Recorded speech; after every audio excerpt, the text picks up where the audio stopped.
What happens if you lose, Nick? Who the hell is Aquaman?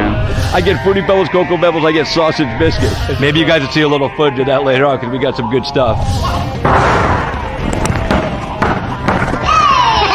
Throw up the deuces. There you go, baby.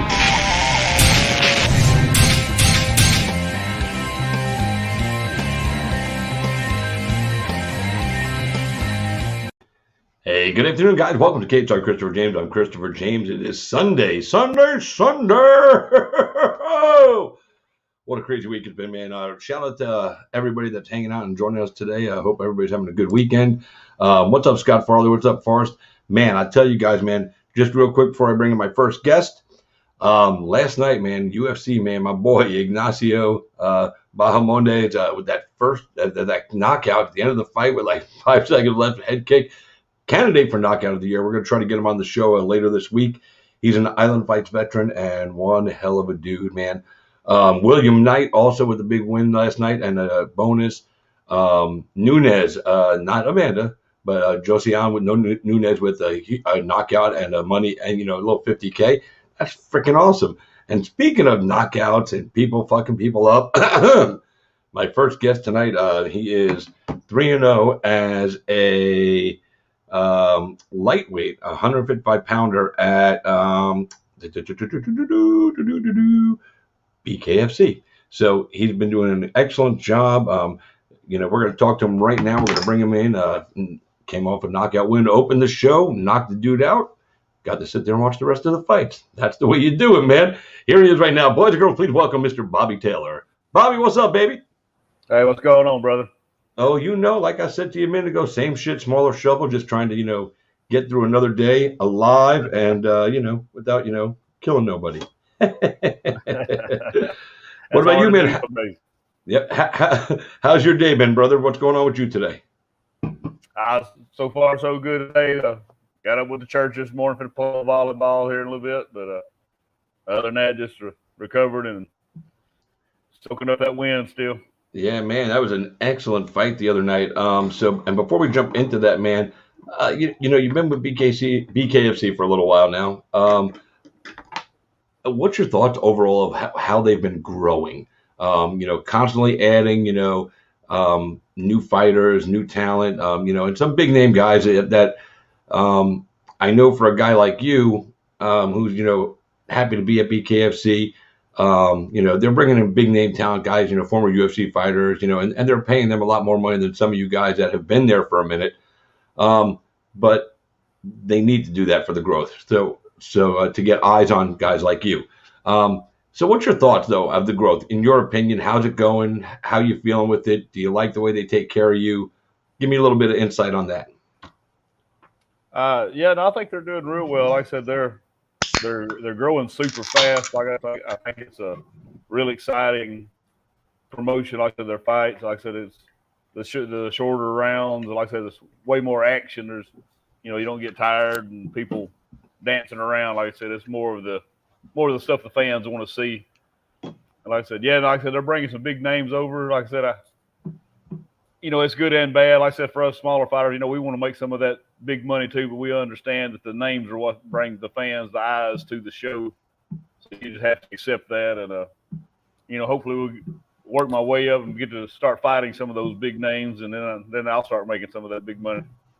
Yeah, but you definitely understand the business behind it, why they have to do it, and like I was talking with Arnold Adams before BKFC 19, and he goes, my fight should be the main event.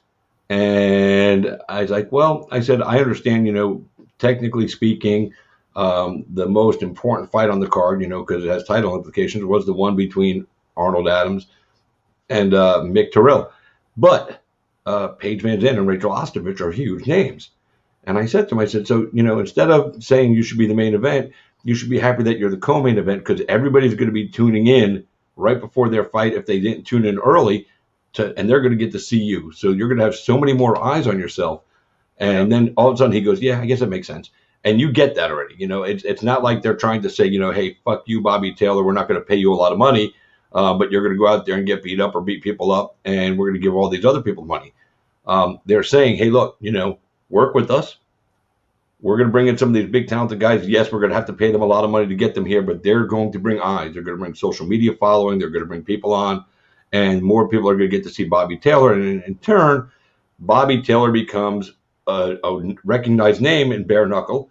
And then, opportunities come for bigger name fights, like you said, more financial gain for Bobby Taylor, like we said.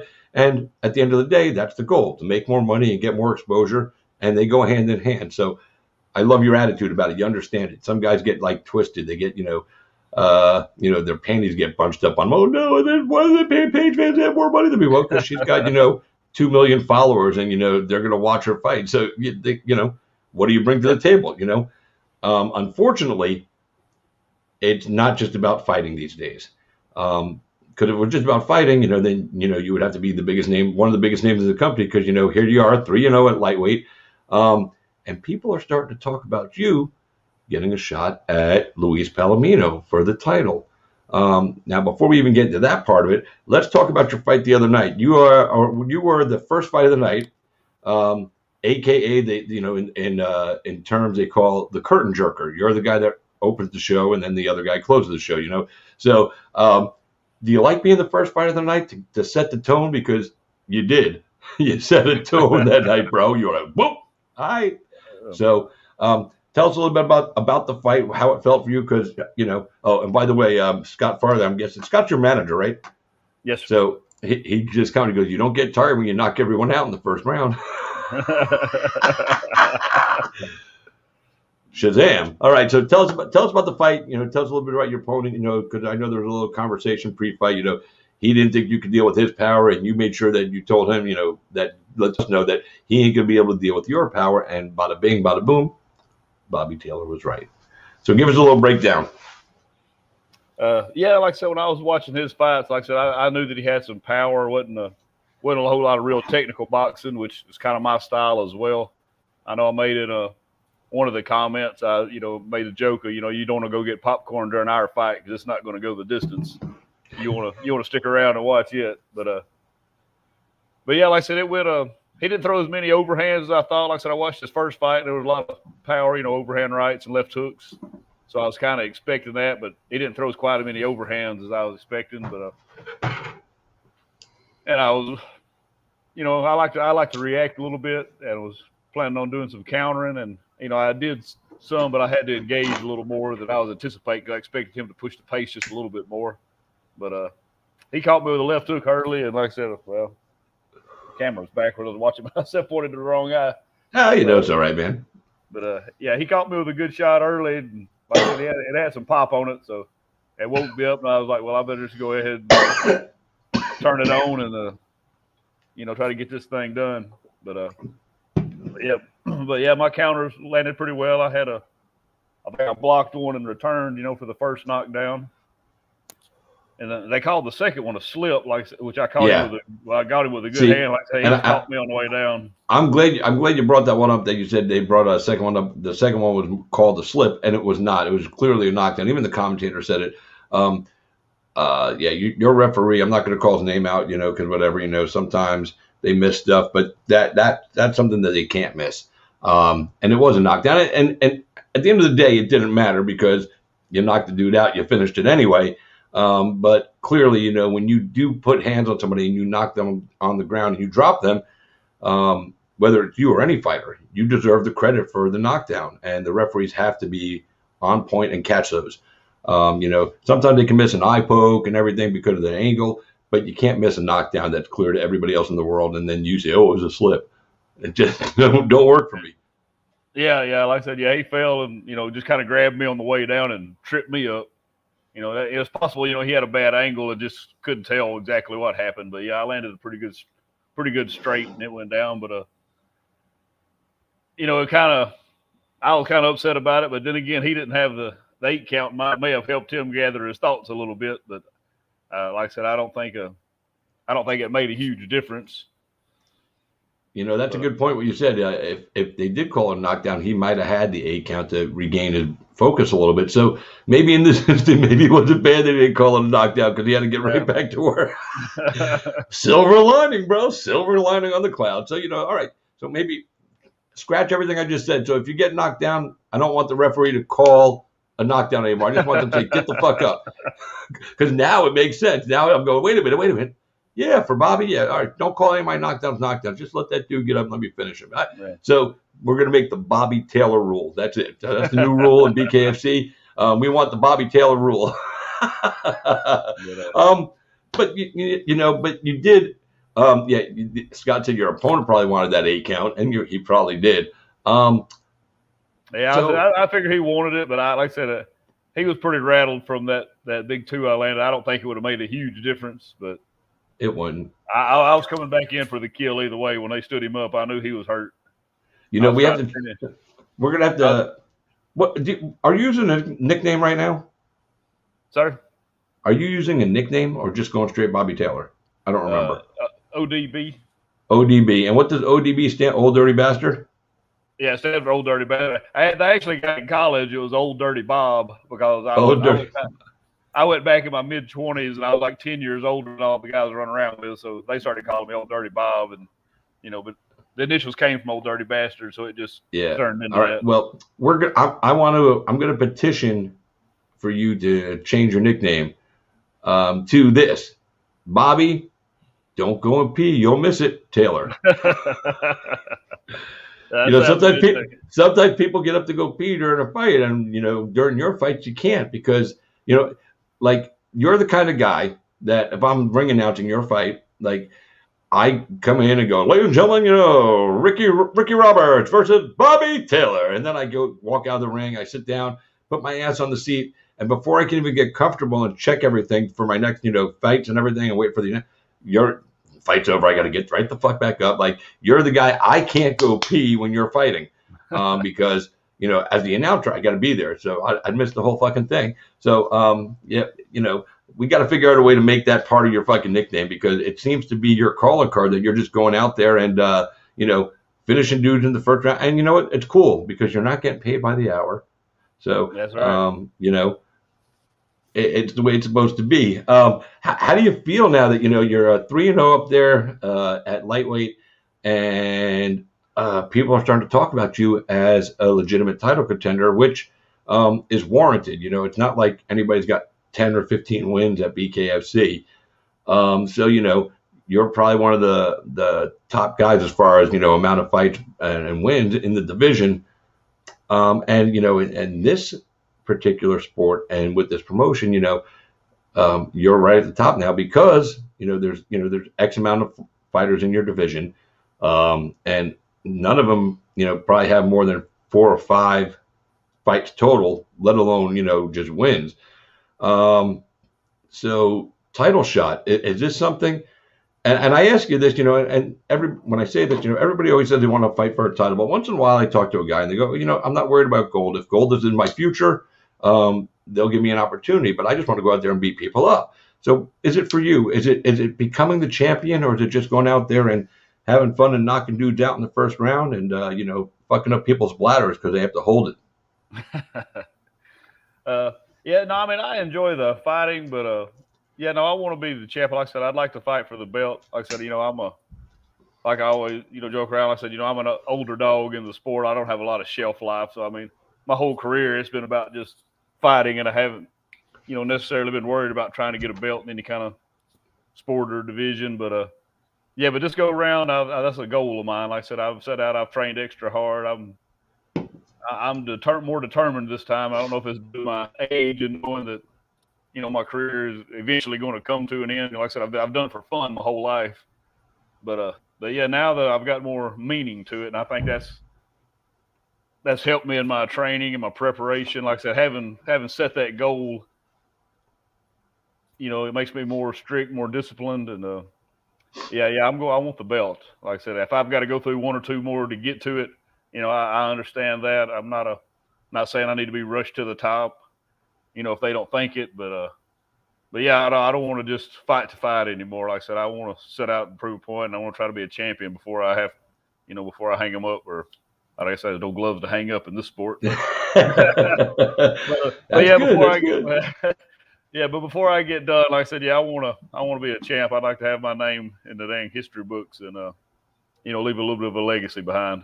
Well, the good thing is, your name is in the history books already because you're part of this, and this is I guess I would call these first 21 events. This is phase one. You know what I mean? And um, the promotion is going to go through different phases as they continue to grow. And you're basically in the beginning era of this. And every time you fight with BKFC, if you win, you get a medal. You're forever remembered in the history books of the Police Gazette, which sanctions the Diamond Belts. So you are a part of history, but now the level of history you want to make is you want that strap around your waist going, I am the champ, and I was a champion at BKFC, and I totally get that. You said, if you got to do a couple more fights, so how many more fights in your head, do you feel that you should have to win to get that title shot? 1, 2, or do you think that at this point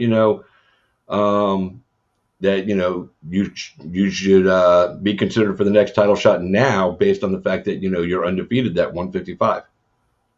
Yeah, that's what I was going to say. Like I said, I know I've only got 3 wins, but I'm 3-0, and I don't know anybody else in the division that's got a better record than me, and I don't know except for the champ. Yeah, and I don't know who else would deserve a title shot before me. Like I said, like I said, due to being 3-0, like I said, if I've got the best record, like I said, I don't see anybody else that should, they get the shot. So I see myself next in line. Like I said, if they don't, like I said, I'll fight somebody else to prove it. But I think, as of right now, until they give me a reason otherwise, I think I'm next in line for the belt. Yeah, and your manager is watching. Hey, Scott, Scott says no more than one more before you should get a title shot. Hey, Scott, if you could, can you tell me who the winningest fighters in that division are, and just post up there in the comments so I can, just double check it. Because I could go look for it while I'm talking to Bobby, but that would be rude. So, Scott, you have to be the manager and do some work. and just so you know, you got a lot of people here.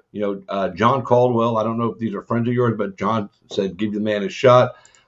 Mike Shorey, who's a big fan of BKFC, said definitely no more than one more. Jose Ortega said that ring is his. Brian Lanier Reimer, I don't know if it's Rimmer or Reimer. Keep it up, Bobby. I know you are making all of Middleton and Pocahontas proud. My boy, Forrest, you want to know, Bobby, who is your toughest opponent? Because it wasn't your last one. That first round KO was beautiful. Wow, that was like a slam on your opponent, man. That's messed up. So, but he's right. I mean, you did really, you finished him. Then we got other ones. So, good job from Bob. Dylan said that. Carrie Banton, ODB. And then, that's what we have so far to share with you. But yeah, who's been your toughest opponent?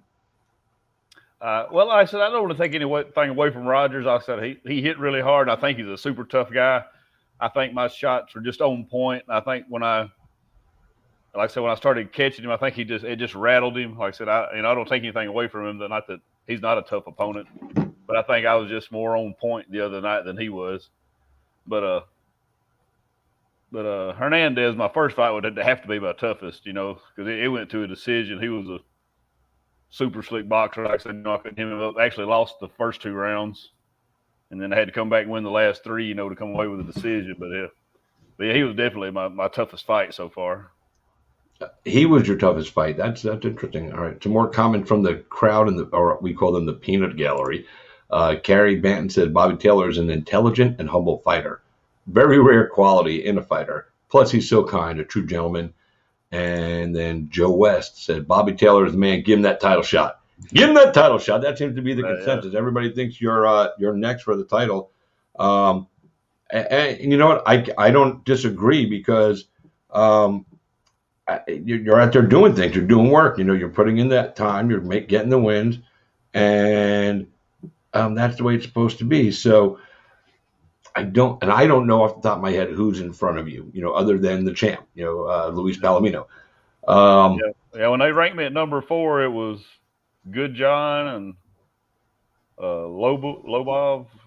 Artem. Well, Artem Lobov's retired. Good John just took a loss to the champ, so and Ehlers is gone. So if I was ranking Allers, number 4, Jim Allers is gone. So that puts me at number 1. I got to say that does put you at number 1, because like I said, I feel that when Good John got his title shot, he didn't deserve it, and he got worked over for 5 rounds. And I also believe he lost to Charles Bennett, but something sketchy happened there. Maybe between when the judges handed their scar cards off to whoever was totaling them.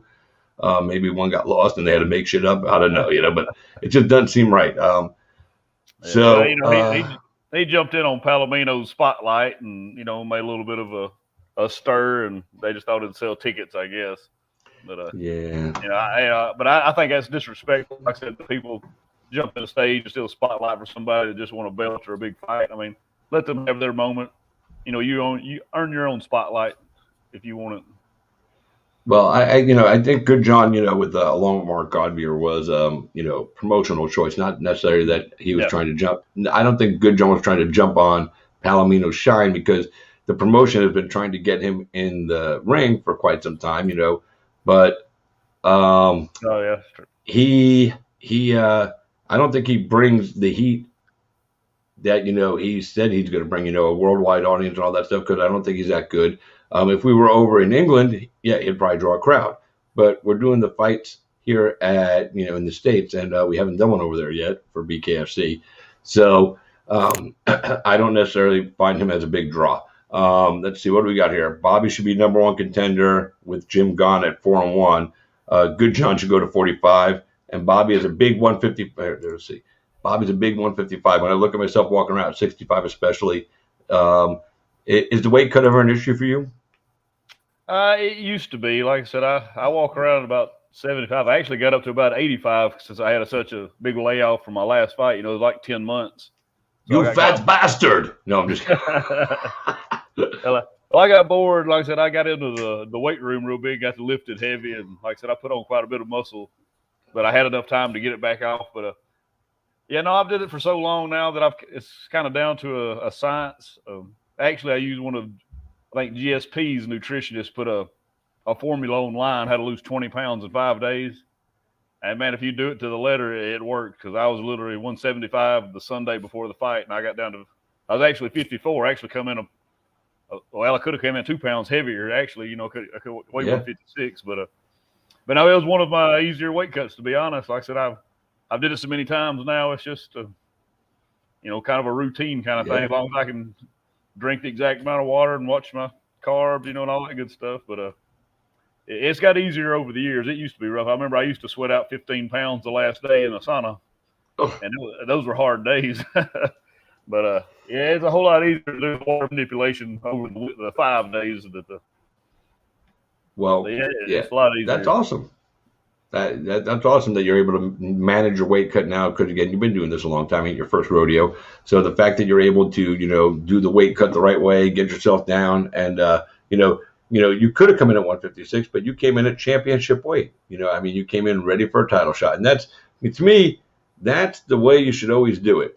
Do you ever get nervous before a fight? I used to. Like that. Now you're like, and that's what's been so strange with the BKFC, that, the sport being new, I thought I would be more nervous just because it's new. But I seem more comfortable in there than I have in any other sport at any other phase in my career. It's almost nervous. It makes me a little nervous that I don't get more nervous. Well, again, it's the fact that, this isn't something that's new to you. You're not new to this. You're true to this. Combat sports, fighting, boxing, MMA, whatever it is, you've been doing it. So there's nothing for you. I understand that. I don't think there's anything for you to be nervous about. It's like me. When I do these interviews with fighters, whether it's you or, somebody that's got a worldwide, following that everybody knows, or when I'm standing in front of a camera, in an arena, with 8,000, 10,000 people, and I know, a couple 100,000 people are watching, I don't get nervous anymore. It's what I do. So now I go in there with, I get anxious because I want to go, but I'm not nervous. I'm like, I'm hyped up because I want to go, but I don't get nervous anymore because this is what I do. So now without the nervousness, for me anyway, in my world, I come out strong and ready to fire up and let's go to work. And I'm more confident every time I walk into a ring or a cage because I've been doing this shit. I'm true to this, dude. That's why you don't get nervous. Like I'm sure you don't go in there and you're not thinking about your fight. Of course, you're thinking about fight. I'm going in there. I'm going to walk in this ring. This guy's going to try to punch me in the fucking head and take my head off. So it's in your head, but you're confident in what you do, and you're not afraid of any man. So, so that's why you're calm and chill. Like I could see you like go into a fight, like you're fighting on a card. Let's say you're the 6th or 7th fight out. I could see you sitting out in the audience watching fights and just kind of just being like, yeah, and almost napping because you are so calm. Like you just be like, all right, let me know when I'm up. Oh, am I up? All right, cool. Yeah. And you would walk right from your seat in the crowd right into the ring. All right, let me go. And then you beat somebody up and get out. Somebody here, Grady Sue Hurley, said they've trained with some of the best in the world and some super heavyweights, and nobody hits as hard as Bobby Taylor. Nobody. That's nice, man. That's nice. Yeah. Well, I actually had a comment from Scott Cushman, from Rufus Sports that said I was pound for pound hit the hardest, and I thought that was a huge compliment that he posted that on there because I know that he's worked with some famous big name guys, and for Grady to say that, and a guy like Scott to say that, that means a lot to me. That's awesome. All right, so we've established Bobby likes to fight people. He's been doing it a long time. We've established that Bobby wants his title shot. That's it. I mean, that's it. You're winning fights. Allard's gone. Homeboy ain't coming back. Artem Lobov. Good John got beat.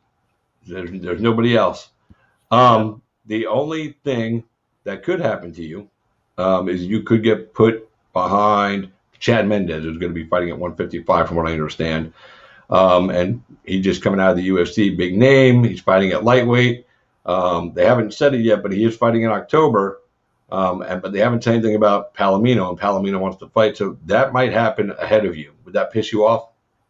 To be honest, yeah. I know he's a big name, but I don't see somebody just stepping into a sport and just automatically get a title shot. It's something totally different just because of who they are in another sport. I understand that he's a draw, and I know he's going to get probably bigger, maybe a bigger, higher on the card and things like that. But as far as a title shot, I don't see a man getting the jump line just because of who he is. I can see him, making more money than me. I understand that because I know he's going to draw more views. Sure. But as far as being in line for something, I think you need to have the numbers behind you. He should have some wins under his belt, especially in a totally different sport. That would piss me off. Nothing I can do about it but deal with it. Like I said, it ain't like I can say, well, I'm not going to fight for y'all no more. And they, make a big deal about it. Like I said, because I'm not the guy yet. But, yeah. But if they want to give him a title shot, I think they ought to give me that fight with him. And then the winner of us take the title shot if that's the way it goes to be. I'd love to welcome him to the weight class, into the sport.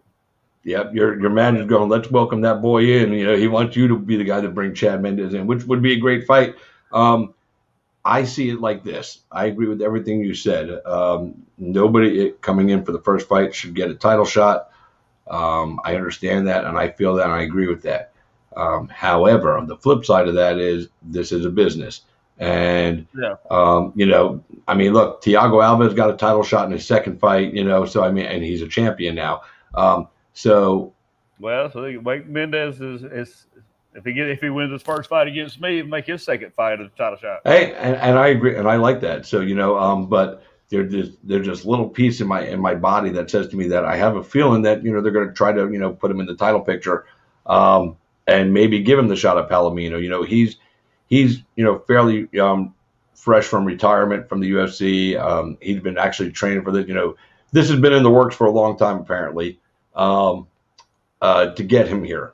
So he's been training and working out and getting in shape. He's rejuvenated, refreshed, all that, all that fun stuff that people say, all the cliche stuff. He's ready to go. He's been training. He's working hard, but he has been. And I don't want to see him get the title shot first. I think it should be you going in for a title shot next, because the way the division sets up, you're there. You're the guy. You're right behind the champ. I also won't get overly upset if they do put him in a title shot, because I understand what they're trying to do and accomplish. And even at the beginning of the interview, you said you understand why they do some certain things, because they're growing the brand.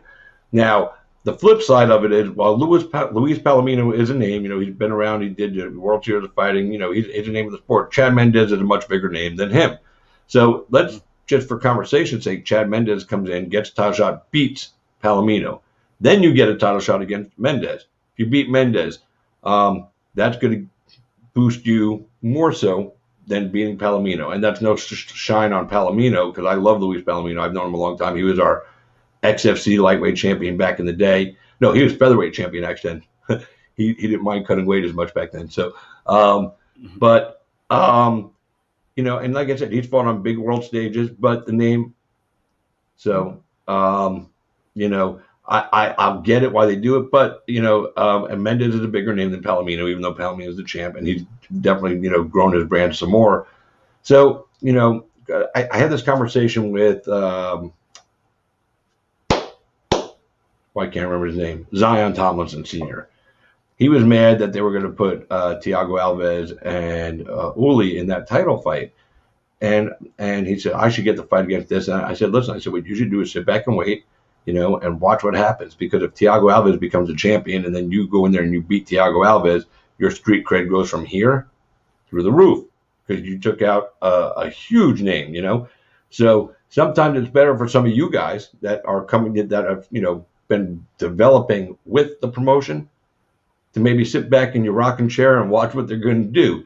Because at the end of the day, if they end up, with, 5 former UFC, title challengers, or possibly UFC champions that come over and come in here, and the homegrown bare knuckle guys that have been with the promotion a lot longer, that have been out there doing the work and building the base, you guys all benefit from it. So I for you, if Mendes gets a title shot first and he wins, and then you get a title shot, it's a win for you, before you even get into the ring with him.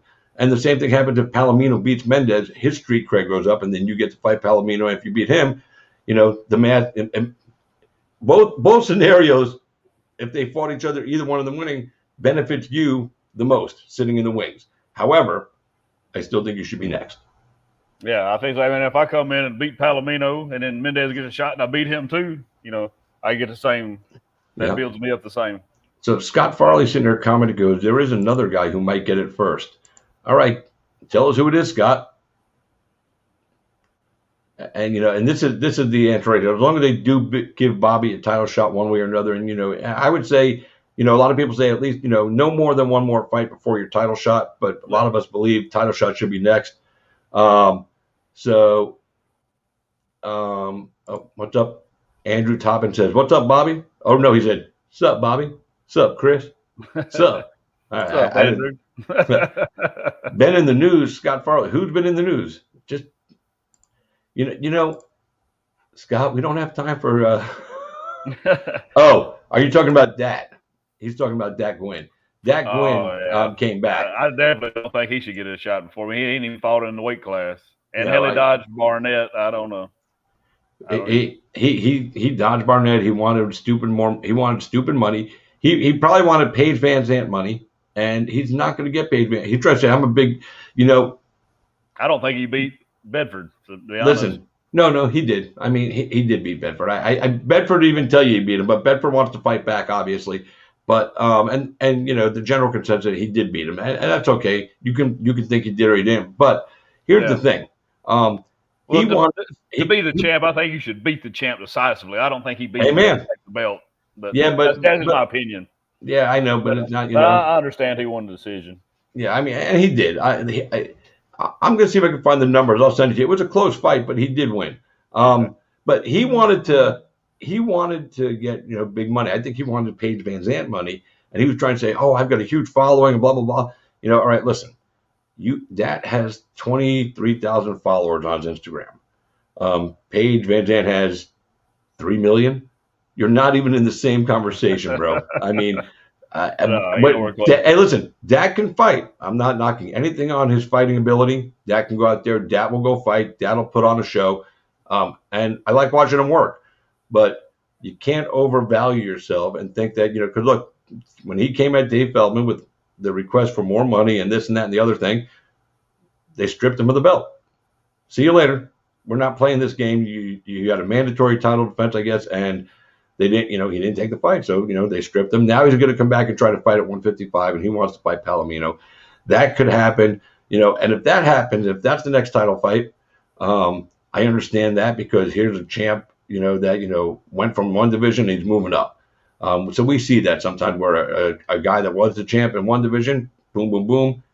You know what I mean? So I get that one. But if not, so the four of you, so Dat, Jim, or Dat, Luis, you, and Chad. There's like a four-man group right there. And really, any of the fights in that four, I'm good with, because let's say, they give Luis Dat, then they should give you Chad to welcome to the organization. Then you beat Chad, you get the title shot. They could give Chad the title shot against Luis because of the big name, and it's going to draw a huge number for them, which puts more money in everybody's pocket, at some point down the road. And if that's the case, and Dat wants to come up to 155, you welcome Dat to 155. He's a name. He's a former champion in a different division, but that still boosts you. So any of you four guys, any combination of that in the next two fights, I'm good because in two fights, you get one of them and then you get a title shot as long as you win whoever they give you next, So, and you just be you, dude, because it's going to come to you, man. They can't deny it. And when I say they can't deny it, I want you guys to understand they haven't said Bobby's not getting a title shot. They haven't said he is. His fight just happened a couple days ago. So, they got to work all the stuff out. They got cards coming up. They got 6 cards coming up before the end of the year. So, we don't know what's going to be next for Bobby. So we're not saying that BKFC is doing him wrong because they haven't done anything to him yet. They give him opportunities to fight on, big stage, and he's going out there and showing why he deserves those opportunities. I think, Bobby's got to get placed later in the card in the night now. You've earned, main card status, definitely, and middle of the main card, or, co-main event status, feature. You got your feature bout, then your co-main, and then your main. Those are the three bout placements where you should be in your next fight, because you've earned that. You've earned to be on the showcase where the most viewers are going to be there, and so for that, boom. So we're excited for you, man. We like watching you go to work because you're a good old boy that likes to just go out there and fight. We know we're not going to see your name in the newspapers for doing something stupid. You're just a good old boy, and you just like to go out there and bust some knuckles up on some heads and let's go to work. So for that, we all thank you. There's a lot of people watching, showing a lot of support for you today. And real quick before we get Bobby out of here, I just want to say Alex Nicholson was going to come on. But he's on the road. We're going to get Alex on tonight. Sorry for you guys that were tuning in to see Alex. But, he's a dad. He's a fighter. He's got a fight coming up. So, all this stuff is going on in his life as well. So we're going to catch him tonight about 8:30. Bobby, before I let you go, a couple things. One, did you watch, since you opened the fight, how many of the other fights did you watch the other night? And what was your favorite fight of the night outside of your own knockout? I watched all the fights the other night, and I don't know how to pick this one, man. There were some battles going on in there. I expected some of them to go a little faster than they did, and the opponents really surprised me. I don't know, Evans was a real good fight. Caleb's was, like I said, I thought, I thought with his range he would do better with that. The guy ended up being really tough, but there were some great fights. The Bobo fight, man, that was a good one. That was a lot of fun, that Bobo fight. Bobo's funny. Yeah. There's a picture of him floating around now on the internet of where he looks like he's skipping, off to see the wizard. So I'm going to put that up and tell somebody to create a meme. And, maybe I'll just give him a free T-shirt for whoever comes up with the best meme. Hey, they actually, I Scott. found on Facebook this morning, they said somebody captioned that, and it was showing him doing that little skip. Oh my God, that's hysterical. Hey, Scott, if you're still watching, which I'm sure you are, or Forrest, if you're still watching, I'm going to put something up on the screen here. When you guys, snap a photo or a screenshot it for me, because I want you to guys, because this is by far one of the funniest comments I've ever seen on my show about a fighter in my life. So where'd it go? All right, so here it comes.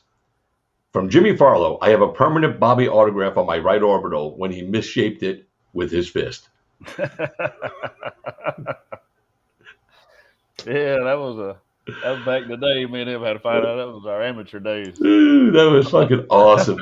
That's got to be one of the funniest things somebody ever said on my show, man, without actually speaking on the show, Yeah. And one more question from the crowd, and then I'll let you get out of here. Bobby, since Halloween is around the corner, what are you most afraid of? Ghosts, zombies? What scares Bobby Taylor?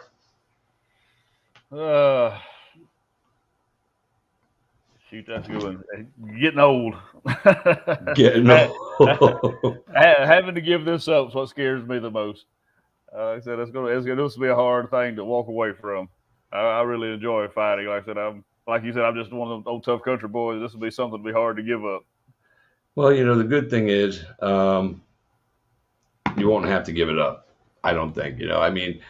Is for a guy like you and bare knuckle. I mean, as long as the doctors will clear you, dude, you might be able to fight till you're 60. You're that. Jose Ortega said the answer to that question is crazy women is the answer. Hey, I would like to change my answer to that. Oh my God. I would like to change my answer to that. Scott took the picture. I got to save that picture with the comment. I'm going to put that up later because that's the funniest thing. Thanks, Scott. Man, everybody here, all have the same opinion. You're such a real guy. You're humble. You're a gentleman. And everybody here is just a fan, dude. You're doing something right. I'm sure some of these fans are, your friends of yours and people from your town, but there's other people on here that I know that, watch my show all the time. And some other people I know that watch periodically that I, see pop up. So you're doing it, man. You're growing a fan base. This is probably going to be the best run of your professional career because it's so popular and it's so out there. And, BKFC is the BKFC. At some point, these other promotions are showing up doing bare knuckle. But for right now, I mean, BKFC is going to be, to bare knuckle fighting or bare knuckle boxing, either one. This is bare knuckle fighting. People get it, go bare knuckle boxing. Some people that even fight bare knuckle at BKFC go, yeah, I'm a bare knuckle boxer. No, you're a bare knuckle fighter. I'm going to start making guys do push-ups every time they're bare knuckle. BKFC fighters, if you say you're a bare knuckle boxer on my show, you have to do push-ups when I see you in live. Because it's bare knuckle fighting. There's two different sports. Yeah, it's different. It is different. Well, listen, man, anything you want to say to anybody before you go? Shout out sponsors, teammates, family, coaches. I guess if you want to, shout out your manager, you can, but I don't even know why you would want to. No. Seriously, though, anybody take the time to shout out anybody you want to show love to, man. The stage is yours. Yeah, I'd love to give a shout out to my sponsors and Scott and them at Combat. Grady Hurley, that's my coach and the gym owner at UFM in Tupelo. Barger Construction, Unity Health and Wellness, Iron Jaw, Vaughn Oil. Like I said, all these guys came through and sponsored me, helped me out, with my, with all the fees and travel and the training. It helped me out big time. Like I said, not to have to worry about that and being able to take a little time away from work to do my training. Like I said, I don't think they realize how much I appreciate them and the time they put in and the how it helps relieve a little stress on me and lets me keep my mind on the on the training. But that and just all the friends and family, the people that commented, it means a lot to know that I have that support and people are still like to watch me fight and still behind me and supporting me, and it helps me keep going, and I appreciate all of them. And thank you for having me on. I appreciate you. Like I said, you helping me get exposure and letting people get to know me and, my thoughts. And, hopefully it'll boost my popularity a little and, maybe get me in line for that title shot or the first contender shot, whatever, BKFC's next. Like I said, I understand the business side of it, but, I'm ready for my spot in line too. So since you're ready for your spot in your line, you shout out all the sponsors, coaches, managers, friends, family, supporters. Maybe you should, shout out your request to Dave Feldman and, to Nate Shook. Make your plea right now. State your case, and then when you get done, just drop the mic and walk the fuck out the room. Be like, boo! And I know it's not going to be over the top. You're not going to be cutting a WWE promo because I just don't think that's who you are. But just do it like a gentleman country boy and just tell them why you're next. And before I do that, I want to say thank you to them, Dave and Nate and the BKFC for giving me the shot and allowing me to fight and keep giving me opportunities. Like I said, 'cause I know in this sport the age isn't as big a deal as in others, but like I said, I am older than the majority of them, and like I said, they keep giving me opportunities, and I think I keep showing out. I don't think they have regretted having me on a card yet, but I said I appreciate them giving me the opportunity to show out and to keep coming back and performing. But yeah, like I said, everybody, they ranked me at number 4 after my last fight. Everybody else is gone. I'm 3-0, putting them out in the first round, my last 2. I think I'm next in line. Like I said, if not definitely a number 1 contender fight. Like I said, I'm one of the 3, either Palomino, Dad, or Mendez, I think should be next in line. And, the winner of that get a shot if it's not the shot, but I think I've earned my spot. Nobody else at 155 is doing what I'm doing. So, who else? I like it, man. Who else? And Jose Ortega told me to tell you to say your line or give your quote. I told him the other night, I said, no, I'm the old dog in the sport, but that's my yard in that ring. I like it. Say it one more time, just so people can hear it. I said, I know I'm the old dog in the sport, but that's my yard. That's what I fucking love, dude. That's your yard, man. I love it. Well, listen, young man, you enjoy the rest of your Sunday. Thanks for taking a bunch of time with us here today, man. We ran longer than I thought we were going to, but when you get good people on the show, it just flows and it's organic and we just roll. But you enjoy the day, man. Thank you for going out there and fighting your ass off, at least for a round, and taking dudes out and putting on a show, entertaining all of us that tune in to watch, legalized controlled violence. I mean, that's what it is, and we like it. We like the blood, we like the violence, we like the aggression. So, and you provide, for us to enjoy that. You fill our bloodlust, for those that can't watch. You know what I'm saying? Yeah. So, and those that won't watch. And that's what you got. You got those that can do it and those that won't do it. And then we got Bobby Taylor. And Bobby Taylor, you just keep going out there fighting and, putting on this show. And the fans are going to keep tuning in. And, you're going to get everything you deserve out of this as long as you keep doing what you're doing, bro. It doesn't matter how old you are. It just matters, how good you are. And, I'd say 3-0 is pretty fucking good. So, so enjoy the day, man. I thank you again for taking the time, man. We appreciate it, man. And we will talk to you soon. Keep in touch with me. Let me know when you get a fight announcement coming up, and we'll bring you on to talk about that next fight. And hopefully it's a title fight we're talking about. That sounds good. Yes, all right, brother. Appreciate you having me on. Thank you. Anytime, brother. Be well. God bless, man. You too. All right, boys and girls. Bobby Taylor is out, and we are here, and we're doing shit. Like I said, Alex Nicholson was supposed to come on 3. Bobby ended up hanging out with us a little longer, but Alex just messaged me about 10 minutes ago, said he ain't going to make it for the afternoon. We are going to try to bring him back at 8:30 tonight. Thank you guys for taking the time to hang out with us today. Bobby Taylor, thank you. Scott Farley from GOAT, you the man. I love you, bro. Forrest, thanks for always, being here. Patrick, Mike, everybody else that watched and participated, man. You guys are awesome. Thank you so much, as always, for being a part of my life today and for allowing me to be a part of yours for just a little while. It means the world to me. It's right here in my heart. So that's it, boys and girls. With that being said, I am Christopher James. You have been Cage Side. See you guys later. Peace.